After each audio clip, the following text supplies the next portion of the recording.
Değerli arkadaşlar, bugün Orman ve Su İşleri Bakanlığımızın Türkiye genelinde bir toplu biten yatırımların toplu açılış töreni var. Ankara'dan yapılacak. Sayın Başbakanımızın iştirakiyle, teşrifiyle.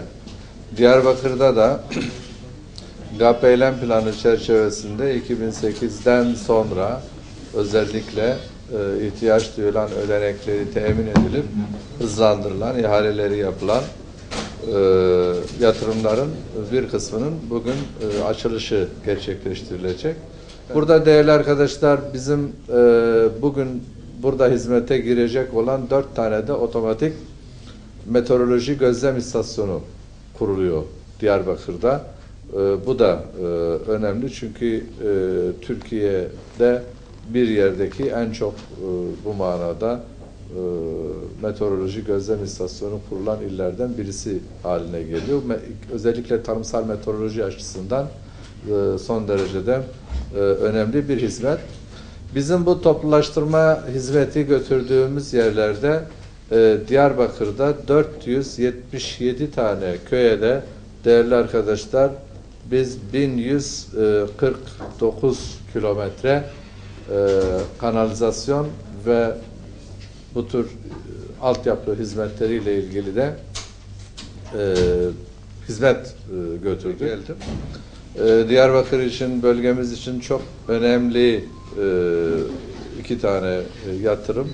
Bunlardan bir tanesi şu Dicle Kralkızı barajlarının 2. ve 3.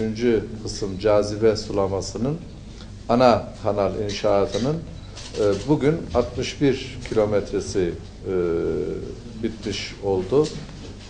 Hizmete hazır hale geldi. Yani su alabilecek duruma geldi. Daha önce 61 kilometresi bunun bitmişti.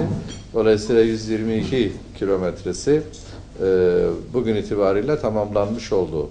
Neyin? Toplam 218 kilometrelik kanalın. Geri kalan 96 kilometrenin de büyük ölçüde toplulaştırma çalışmalarıyla beraber büyük ölçüde onların esas zor kısımları tamamlandı, bitti. O 96 kilometrede 2013 yılı içerisinde bitecek. Tamam. Bu bereket demektir, bu bolluk demektir, bu daha çok ürün demektir, bu daha çok istihdam demektir, bu Diyarbakır'da daha çok yatırım demektir, Diyarbakır'ın kalkınması, zenginleşmesi demektir, Diyarbakırlı işsizin iş bulması demektir. İşte mi?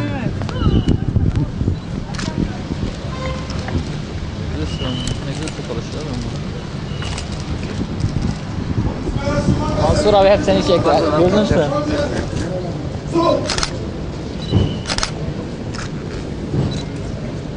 Merhaba arkadaşlar.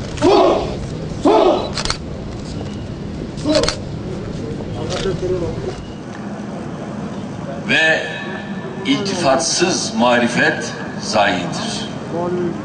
Biz olaya böyle bakıyoruz. Ve hayırla yad edilmelerini istiyoruz. Hani Ziya Paşa'nın bir sözü var ya, eşek ölür kalır semeri, insan ölür kalır eseri.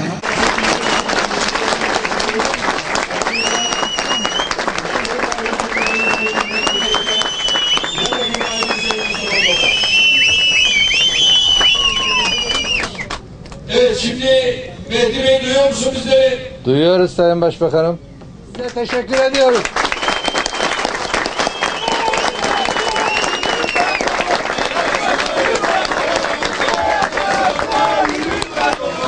Çok teşekkür ediyoruz Sayın Başbakanım.